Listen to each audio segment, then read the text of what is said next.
معاف کر دو، اس کا قانون، اس کی رحمت ہے۔ یہ آخری انسان جہنم سے نکلے گا، آخری سب سے زیادہ سزا کاٹ کے نکلے گا۔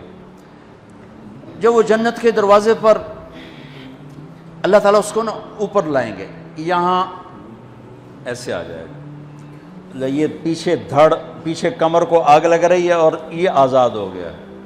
اب اللہ اسے دل لگی فرمائیں گے، اس کو ایک درجہ دکھائیں گے، کہے گا یا اللہ مجھے یہ نصیب فرما دے، میری کانڈ سڑ گئی ہے، مجھے وہاں پہنچا دے۔ تو اللہ تعالیٰ فرمائیں گے اگر میں نے وہاں پہنچایا پھر کوئی مانگے کہ نہیں، کچھ نہیں مانگتا، مانتا ہی بہت۔ جب وہ پہنچے گا، ابھی اس کا آخری مرتبہ آگے، تو اللہ ایک اور درجہ دکھا دے گا۔ جب اسے دیکھے گا تو انسان کی طبیعت میں لالچ تو ہے، رکتا تو ہے نہیں، تھوڑی دیر بعد کہے گا یا اللہ اے دے دے، تیری کڑی کمی۔ تو اللہ تعالیٰ کہیں گے پھر اور مانگے گا، نہیں بالکل نہیں مانگتا، تو اللہ تعالیٰ وہاں پہنچا دے، پھر ایک اور دکھا دے گا، تھوڑی دیر تو صبر کرے گا، پھر کہے گا یا اللہ کوئی گل نہیں، اے دے دے، تیرے کو ان کا گھاٹا ہے، اور مانگے نہیں بالکل تیری عزت کی قسم۔ اب اللہ اس کو اس کا اصلی درجہ دکھائے گا، لیکن اب یہ ڈر جائے گا کہ اتنی باری میں چکر بازی کی تھی، جو ہوں مانگیا تھا کہ نہیں واپس دے ٹکٹ نہ لگ جائے، لہٰذا وہ چپ ہو جائے گا، مانگے گا۔ اب اندر ہی اندر وہ ڈر رہا ہے، اور ادھر بے صبرا بھی ہو رہا ہے، آدمی پیدل ہو جاتا ہے، چل کوئی سائیکل ہی دے دے، میں سورا بھی دے دے، کوئی گل نہیں، چلاواں تو صحیح۔ جب سائیکل آتا ہے تو کوئی موٹر سائیکل گزرتا اللہ صحیح ہے، کوئی موٹر سائیکل دے دے، میں بھامے سزوکی ہوئے وہ تو دے دے۔ جب سزوکی موٹر سائیکل آ جاتا ہے پھر گاڑیوں دیکھتا ہے، کہتے ہیں کوئی موٹر ہی دے دے، بھامے سزوکی ہوئے۔ جب سزوکی آتی پھر آندہ یا اللہ ٹویوٹا دے دے، جب ٹویوٹا آتے یا اللہ لینڈ کروزر دے دے، مقدہ تک کدا ہی نہیں آتا، حرص و حوث۔ اس لیے میرے نبی فرمایا قبر کی مٹی تیرے حوث کو بھرے گی۔ جو وہ چوتھا درجہ نظر آئے گا نا، جو اس کا اصل ٹھکانہ ہے، اب ڈرے گا کہ کہیں ریورس نہ ہو جاؤں۔ اب اللہ کہے گا میرے بندے اللہ تسأل، مانگتے نہیں ہو، مانگتے نہیں، کہے گا یا اللہ اب مجھے ڈر لگتا ہے کہیں تو مجھے پیچھے ہی نہ ہٹا دے۔ تو اللہ تعالیٰ فرمائیں گے اچھا یہ بتا، میں آپ کو بتا رہا تھا کہ لا الہ الا اللہ پاسپورٹ ہے، محمد الرسول اللہ ویزا ہے۔ کس ملک کا ویزا ہے؟ جس کا سب سے چھوٹا درجہ، چھوٹے پر میں اتنا زور لگا رہا ہوں کہ اور میرے کو زور ہے ہی کوئی۔ اب وہ بتانے لگا ہوں، اب اللہ اسے کہے گا اچھا میرا بندہ یہ تو بتا، میں نے جس دن دنیا بنائی تھی اس دن سے لے کر جس دن ختم کی تھی اس کا 10 گنا کر کے تمہیں دے دوں، راضی ہو؟ 10 گنا اس دھرتی کا، آج کا نہیں، دنیا کے وہ پیدا ہوئے سائنسدان کہتے ہیں 25 سے 30 ارب سال ہے، ٹھیک، اور پتہ نہیں آگے کب چلے گا، خیر ہن پیچھے تھوڑا ہی کام رہ گیا، تو 10 گنا دے دوں۔ وہ اس کو یقین نہیں آئے گا، بے یقینی میں کہے گا یا اللہ ربو کے ہاسا کیتی جانا میرے نال، ہاسا تو نہ کر۔ تو اللہ کہے گا میں ہاسا نہیں کر رہا، میں سچی مر، چل اب یہ داخل ہوگا، اور جب دروازہ کھولے گا اور نوکر کو دیکھے گا تو یوں سر جھکائے گا، وہ کہے گا میرے آقا کیا ہوا؟ کہے گا تم فرشتے نہیں؟ کہ نہیں میں تو آپ کا نوکر ہوں، اور میرے جیسے 80,000 نوکر ہیں آپ کچھ۔ تھوڑی دور چلے گا تو ایک نور کی چمک اٹھے گی، تو سجدے میں سر اپنے آپ کو سجدے میں گرائے گا، وہ پھر کہے گا میرے آقا یہ آپ کیا کر رہے ہیں؟ وہ کہے گا یہ سامنے جو نور ہے یہ میرے اللہ کا نور ہے، میں اللہ کو سجدہ کر رہا ہوں۔ کہے گا یہ آپ کے اللہ کا نور نہیں ہے، یہ آپ کے گھر کی روشنیاں ہیں، لائٹنگ۔ آگے چلے گا تو قالین آ جائے گا، اس قالین پر کتنا چلنے کا ہے یہ زمانہ، 40 سال چلتا جائے گا تو تب جا کے وہ قالین ختم ہوگا۔ 40 سال دنیا کے، وہاں تو 4 سیکنڈ میں اسے طے کرے گا۔ 40 سال لمبی کارپیٹنگ۔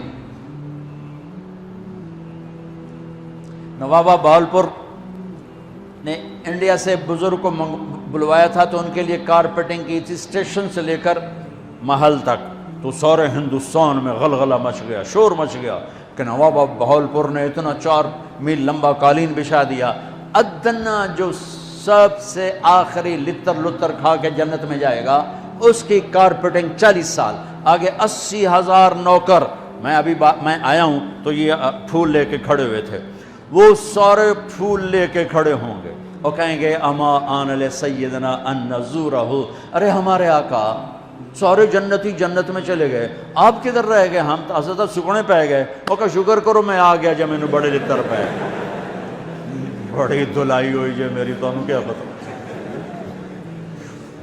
تیرے کی فرشتیاں مار مار تباہی پھیر چھڑ گئے۔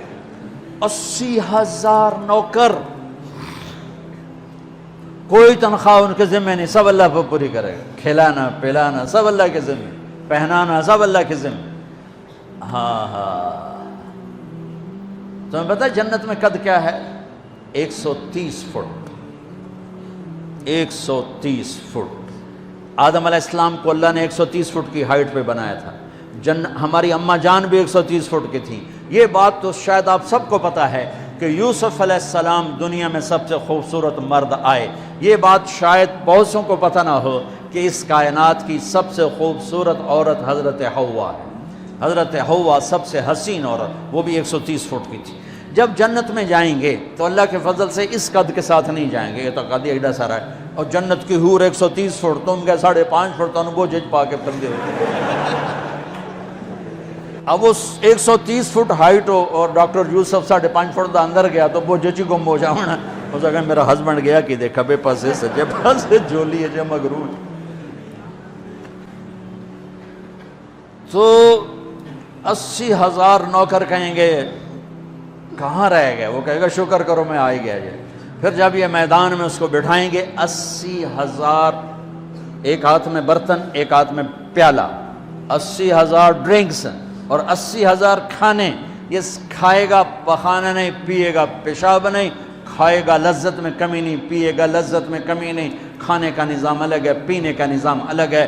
کھا پی کے جب فارغ ہوگا کہیں گے اب آپ اپنے اہلیت سے مل لیں، اپنی بیگم صاحب سے مل لیں۔ جنت کی حور یہ ایک دم غائب ہو جائیں گے، سامنے سے جب پردہ ہٹے گا تو ایک اور کائنات نظر آئے گی، اور اس پر ایک لڑکی یوں بیٹھی ہوگی ایسے ٹھیک لگا کے، تھوڑا تختی چھوٹا نہیں تم دونوں بھی کھاوا ایسے کر کے، تو وہ ایسے کر کے بیٹھی ہوگی۔ تو وہ جب اس پر نظر پڑے گی نا جنت کی لڑکی پر، تو اس کی آنکھیں ایسے ہی پھٹی رہ جائیں گی، ایتھے ہی رہ جائیں گی، وہ دیکھتے جا رہا دیکھتے جا رہا، 40 سال بس ایسے ہی بیٹھا رہے گا۔ جس نے جنت کے کالے کالے دوزخ کے کالے فرشتے دیکھے ہوں، وہ حور نو وے کہ مرے گا نہیں تو اور کیا ہو، لکھی جاندہ لکھی۔ آخر وہ بولے گی اما لک فینا من رغبت، میرے آقا آپ میرے پاس نہیں آئیں گے؟ پھر اس کو ہوش آئے گا، ارے بی بی تو کون ہے؟ کہ تیری بیگم اور کون، تیرے انتظار میں بیٹھے بیٹھے گھڑیاں بیت گئیں۔ تو یہ سب سے ادنا درجے کی جنت ہے، تو اعلیٰ درجے کی جنت کیا ہوگی؟ اور یہ ایمان والی عورت، یہ ایمان والی عورت جو دنیا میں اللہ اس کے رسول کو راضی کر کے چلی گئی، اس جنت کی لڑکی سے 70,000 گنا زیادہ خوبصورت ہوگی۔ میرے بچوں، اللہ رسول سے تعلق بنا، محمدی بن جاؤ، ڈاکٹر کی ڈگری بھی لو اور ساتھ محمدی ڈگری بھی لو۔ ڈاکٹر کی ڈگری موت پہ بیکار ہو جاتی ہے، اور محمدی ڈگری ایسے کھل کے سامنے آتی ہے کہ دنیا بھی تمہاری، آخرت بھی تمہاری، قبر بھی تمہاری۔ یہ تبلیغ اس کو سیکھنے کی یہ خوبصورت محنت ہے۔ اپنی زندگی 24 گھنٹے کی زندگی میں صرف 5 نمازیں فرض ہیں، نہ چھوڑو، نماز نہ چھوڑو، نماز نہ چھوڑو، کسی حال میں نہ چھوڑو۔ میرے نبی کے نواسے نے کربلا میں پڑھ کے تاریخ بنا دی قیامت تک کے لیے کہ کربلا جیسی شدت ہو تو بھی نماز نہیں چھوٹ سکتی۔ روزہ چھوٹ سکتا ہے، مسافر ہے، بیمار ہے، حج چھوٹ سکتا ہے، پیسہ کوئی نہیں، زکوٰۃ چھوٹ سکتی ہے، پیسہ کوئی نہیں، نماز نہیں چھوٹ سکتی۔ تو جتنے آپ بیٹھے ہو، اساتذہ ہیں، بچے پر بچے، نماز نہ چھوڑنا، میں ہاتھ جوڑتا ہوں، نماز نہ چھوڑنا۔